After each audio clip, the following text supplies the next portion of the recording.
What's up everyone, Gisha here, and it's pre-release weekend. Yes, it came soon. I had some more plans to play with some more mice and raccoons and squirrels, but Bloomborough apparently is a thing of the past now, so I'm opening this pre-release kit, and I'll also show you what my wife pulled on her pre-release kit. So, opening this bad boy up, I really like the art of this set and the theme, right? It's like 80s horror and whatnot, and I was just admiring kind of the inside and the art of the actual boxes that, in my opinion, don't get too much love, but nonetheless, what we really care about, right, is the contents. So I got the red die, really cool looking. Obviously nothing too fancy, just a set of the symbol of the set, if you will. But when I pulled out my packs and my promo, I was pleasantly surprised. So my promo here, if you can see, is the Jolly Balloon Man, and that's just a name that I cannot get used to. But I thought that was a pretty cool promo to pull, and I might end up having to build a commander deck around it. So let me know what you guys think about that. But yeah, let's go ahead and open the packs. Now I've played a lot of limited and pre-releases and drafts. They're really kind of my favorite way of playing Magic, you know, outside of constructed formats. It's just a blast, and everybody is kind of on the same level, just learning the new set. So what I do here, and I don't know if this is kind of the standard or what I would recommend, but it's just what I've been doing for years now. What I do is I start just separating everything I pull into the colors that they belong to, and I just mix, you know, colorless and multicolor cards in one pile, as well as, you know, any dual lands I may get. But as I started pulling these cards, I saw, okay, there's some really cool rooms in this set, and I hadn't really looked at them ahead of time.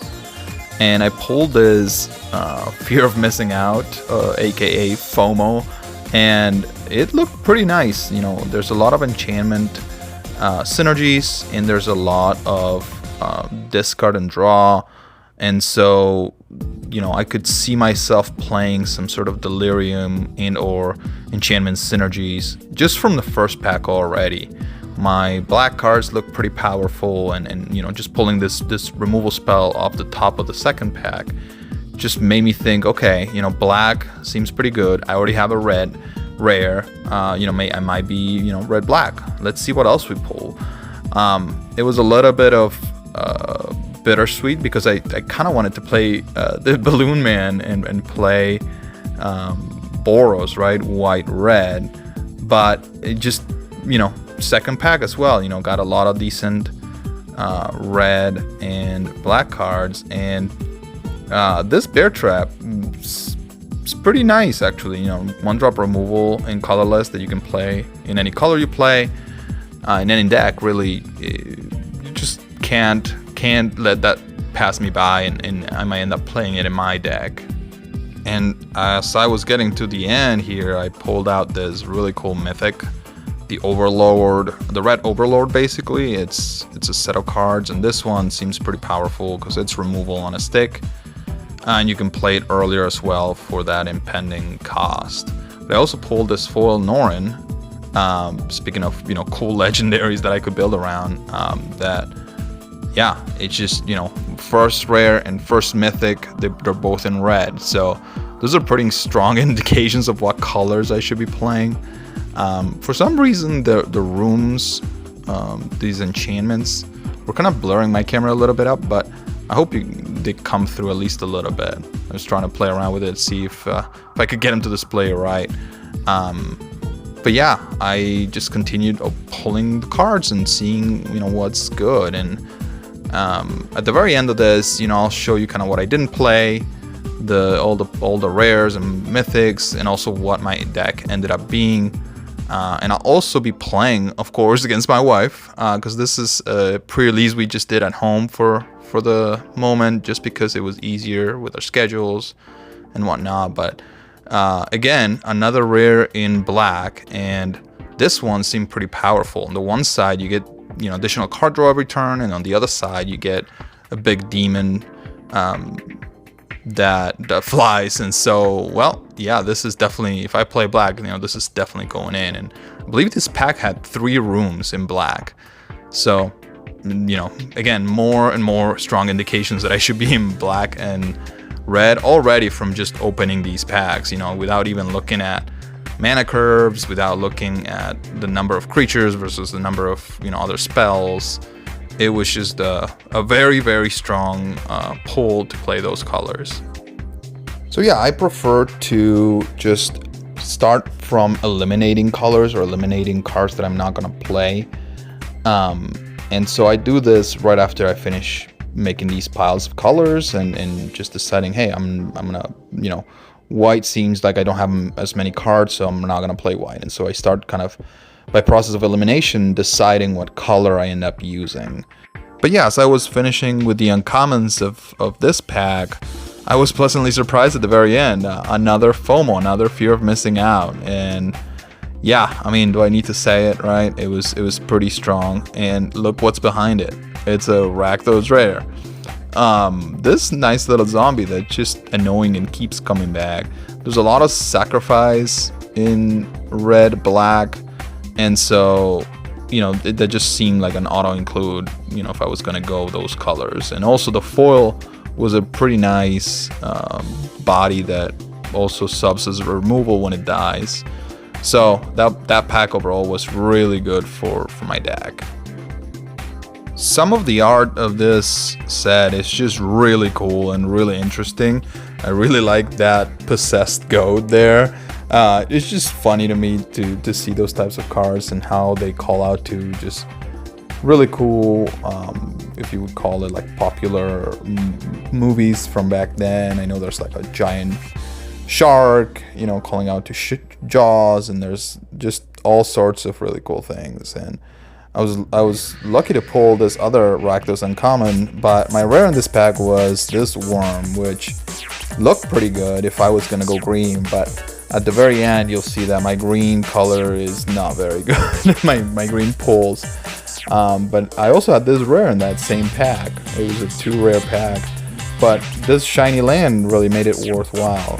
So if you go back, you'll see that this pack also had a foil Leyline. 2 foils in one pack, which I was very, very unaware that could be a happening, but it happened right there.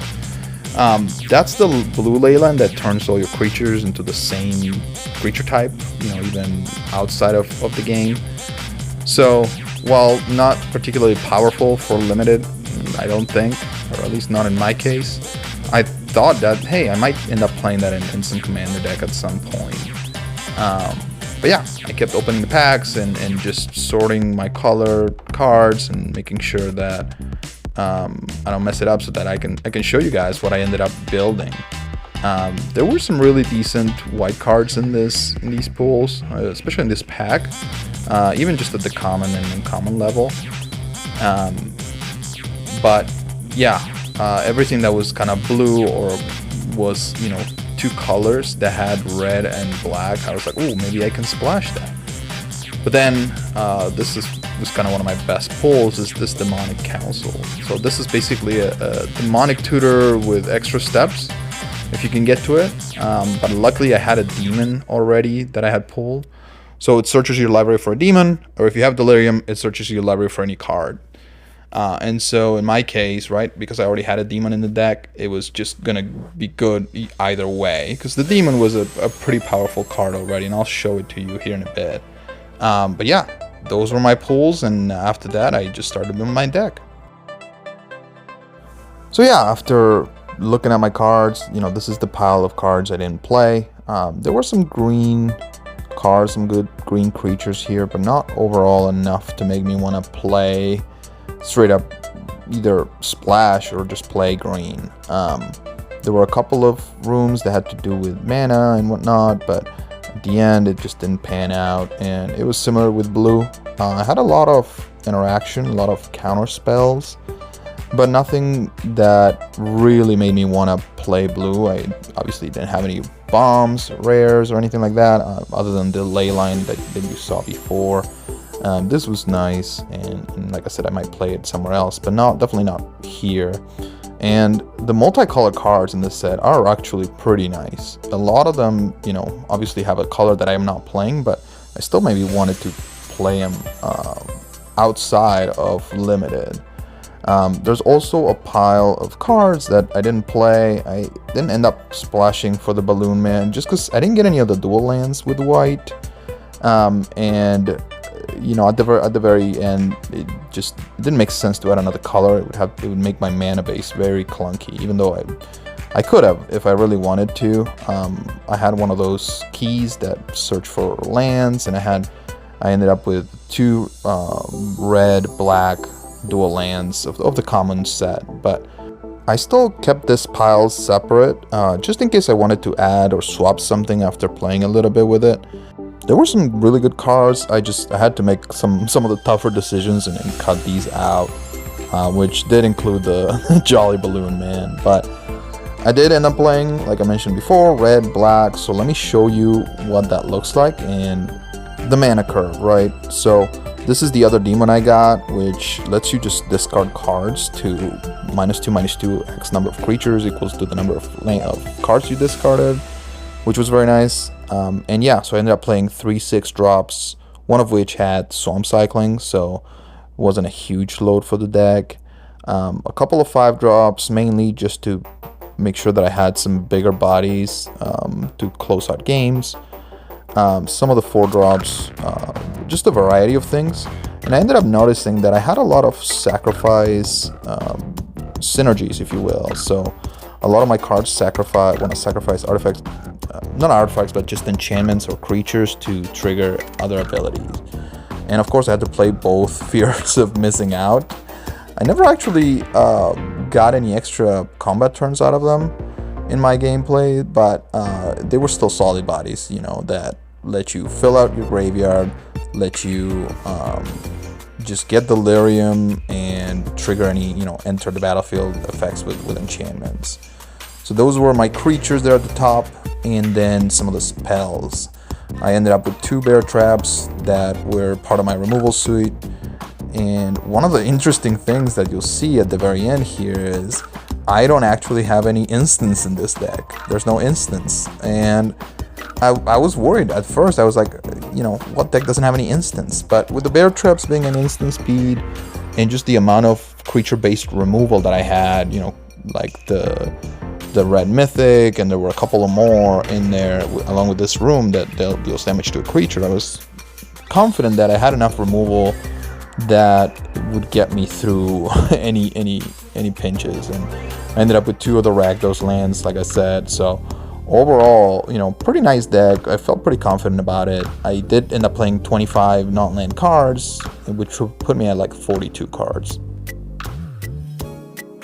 Now let me show you some of the cards that my wife pulled out, and these are the ones that she didn't end up playing. And as you can see from the get-go, I was jealous, right? 2 of those Rakdos creatures looked really good, would have looked really good in my deck, but I didn't end up pulling either of them. So was a little sad about that, but she pulled out a couple of really nice rares in red, some cool cards in blue, but again, it was very, very Izzet oriented, and she's not a fan of Izzet colors, not in limited.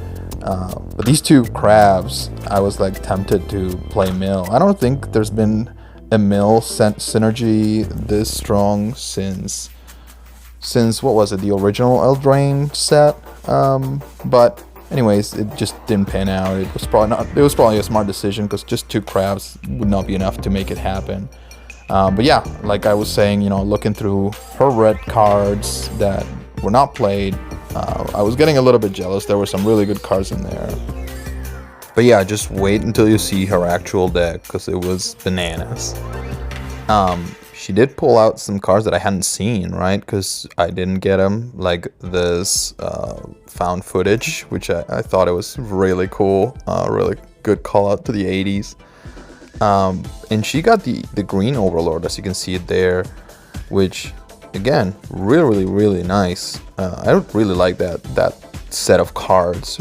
Might need to get some of the other ones, but this one just didn't make the cut again because green wasn't strong in her packs either. Even though, you know, there were a couple of rares in there, it just didn't make it. And here you see some of the colorless cards as well, mixed in the bunch.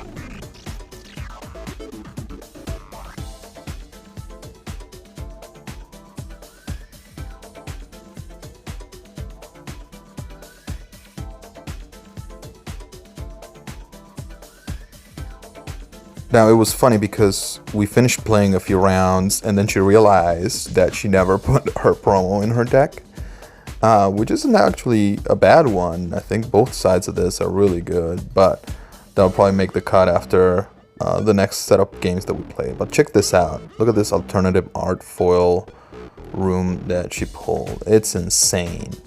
She also got this, you know, Swords of Plowshare type card, or Path to Exile, right? Really good removal.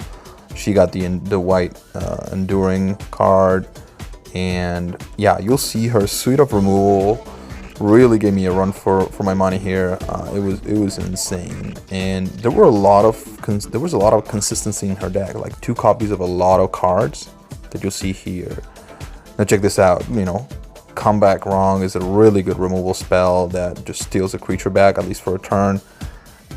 You'll see a lot of cards that are just, you know, 2-ofs. She got some really nice consistent games when we played, and she also got I think this might be the only board wipe of the deck. You know, this just destroy, you know, potentially a one-sided board wipe, if you will. You know, all tapped or all untapped creatures. She even got a foil hoverboard. So as you can see, I'm making this straight line here at the bottom of all the removal cards. I'll show you here at the end. But yeah, it was just insane. It was a really good set of games because not only did she get some really good removal, but she also got 2 of these double strike bears that, you know, she was able to pump with some of her other creatures, some of her other spells, and you know, it was time. There were times where I was still at like 12 life or whatnot, and she just swung for 12 or 14 or something insane like that. And out of nowhere, I was just dead. Next game, I guess. So it was a lot of fun playing with these new cards. I really like this new set. There's a lot of good cards for constructed. I think we're gonna see a lot of new Pauper decks, a lot of definitely new Commander decks, of course. But a lot of cards that just slide really well into existing decks that I already have. So I'm pumped to play a little bit more with these, but also take them apart and put them in places that I want to see some action, or I want to enhance with some of these cards, especially the removals. There's so much good removal in this set.